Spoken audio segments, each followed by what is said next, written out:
വിമാനത്താവളങ്ങളിലേക്കുള്ള പ്രവേശനം ഇപ്പോൾ entry ban ചെയ്തിരിക്കുന്നു. ഏറ്റവും വിമാനത്താവളങ്ങൾ അടച്ചു. ഇന്ത്യയിലെ എല്ലാ വിമാനത്താവളങ്ങളും അടച്ചു എന്നുള്ളതാണ് വിവരം വരുന്നത് അല്ലേ? റിപ്പോർട്ടർ ചാനലിൻ്റെ കഴിഞ്ഞ ദിവസത്തെ ന്യൂസാണത്. അപ്പോൾ ഞാൻ ഈ സാധനം കാണാറില്ല. ഒന്നാമത്തെ കാര്യം ഈ ചവറ സാധനം നമ്മൾ കാണാറില്ല.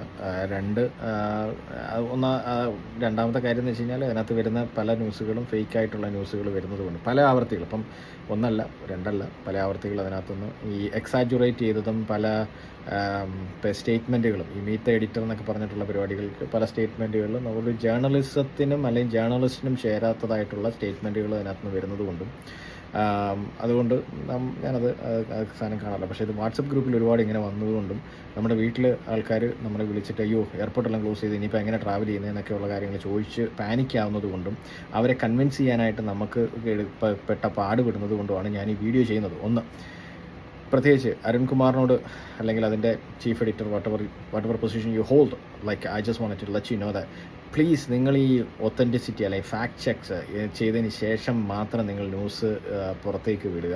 നിങ്ങൾക്ക് റേറ്റിംഗ് ഒന്നാമത് ഞങ്ങൾ റിപ്പോർട്ട് ചെയ്ത് ഞങ്ങൾ വലിയ സംഭവമാണെന്ന് പറയാനൊക്കെ ആണെന്ന് എനിക്കറിയാം. അത് എൻ്റെ ബിസിനസ്സിൻ്റെ ഭാഗമല്ല.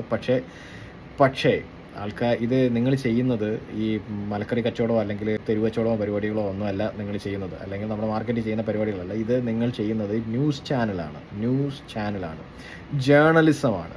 അപ്പോൾ അതിൻ്റേതായിട്ടുള്ള ഒത്തൻറ്റിസിറ്റി ഉണ്ട്, അതിൻ്റേതായിട്ടുള്ള റെസ്പോൺസിബിലിറ്റി ഉണ്ട്, അക്കൗണ്ടബിലിറ്റി ഉണ്ട്. ഇതൊക്കെ എന്തുവാണെന്ന് നിങ്ങൾക്കത് മനസ്സിലാവുമെന്ന് എനിക്കറിയത്തില്ല. പക്ഷേ ഞാൻ പറയുകയാണ്, ഇങ്ങനെ ന്യൂസുകൾ ചുമ്മാ ഇങ്ങനെ വായിക്കാതെ എല്ലായിടത്തുനിന്നും വരുന്ന സാധനങ്ങൾ ഇങ്ങനെ പടച്ചു വിട്ട് കഴിഞ്ഞാൽ ഒന്ന് ആൾക്കാരെ പാനിക് ചെയ്യാനേ ഉപയോഗിക്കത്തുള്ളൂ, അല്ലാതെ ഇതിനുകൊണ്ട് യാതൊരു പ്രയോജനം ഉണ്ടാകുന്നില്ല. നിങ്ങൾക്ക് റേറ്റിംഗ് കൂടുകയോ കുറയുമോ എന്നുള്ളത് കേൾക്കുന്ന ജനങ്ങൾക്ക് അത് ഇഷ്യൂ ഉള്ള കാര്യമില്ല. കാരണം 10-30 ന്യൂസ് ചാനലുള്ള നാട്ടിൽ നിന്നാണ് നമ്മൾ ഇരിക്കുന്നത്.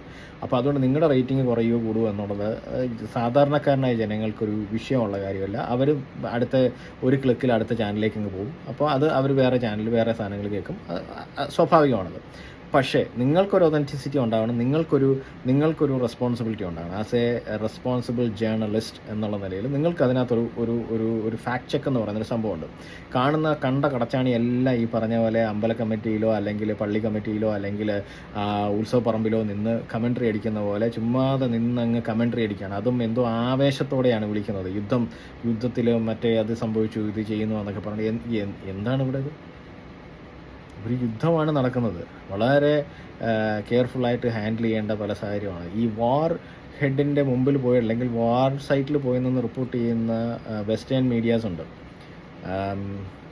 ഇറാഖിലും പിന്നെ അതേപോലെ അഫ്ഗാനിസ്ഥാനിലും പിന്നെ അതേപോലെ പല യുക്രൈനിലും ഒക്കെ പോയി നിന്ന് റിപ്പോർട്ട് ചെയ്യുന്നവരുണ്ട്.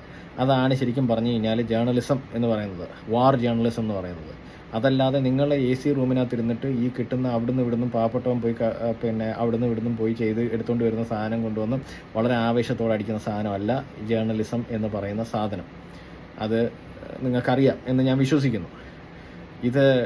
ഇതാദ്യത്തെ പ്രാവശ്യമല്ല നിങ്ങളുടെ ഒതൻറ്റിസിറ്റി ശരിയല്ല, അല്ലെങ്കിൽ ചെക്കും ഇല്ലാതെയാണ് നിങ്ങൾ വെറുതെ റേറ്റിങ്ങിന് വേണ്ടിയിട്ടാണ് ചെയ്യുന്നത് എന്ന് എനിക്ക് മനസ്സിലായപ്പോഴാണ് നമ്മൾ ഈ ചാനൽ വാച്ച് ചെയ്യാതിരിക്കുന്നത്.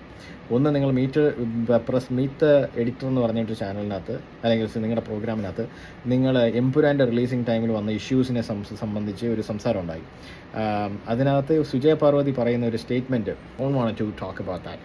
ഒന്ന്, അതൊരു ജേർണലിസ്റ്റിന് പറയാൻ പാടില്ലാത്ത തരത്തിലുള്ള വേർഡാണ്. അപ്പോഴേ ഞാൻ നിങ്ങളുടെ യൂട്യൂബ് ചാനലിനകത്താണോ അത് നിങ്ങളുടെ ഇൻസ്റ്റാഗ്രാമിനകത്താണോ ഞാൻ കമൻറ്റ് ചെയ്തത്, നിങ്ങളൊരു ജേർണലിസ്റ്റ് ആണോ, how come you become a journalist എന്നുള്ളത്.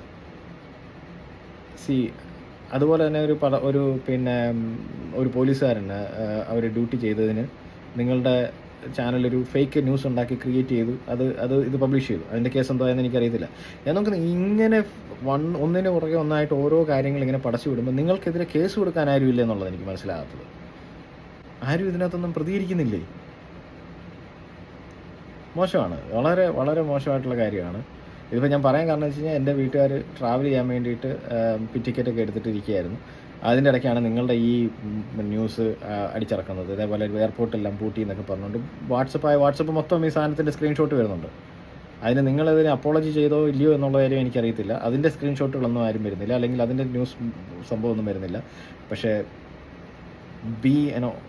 Accountable what you guys doing. ഒരു പ്രൊഫഷണൽ സാധനം ചെയ്യണം. ആ ഒരു പ്രൊഫഷണലിസം നിങ്ങളുടെ ചാനലിനകത്തോ നിങ്ങളുടെ പരിപാടിക്കകത്തോ എനിക്കറിയത്തില്ല അത് നിങ്ങൾക്കുണ്ടോ എന്ന് എനിക്കറിയില്ല.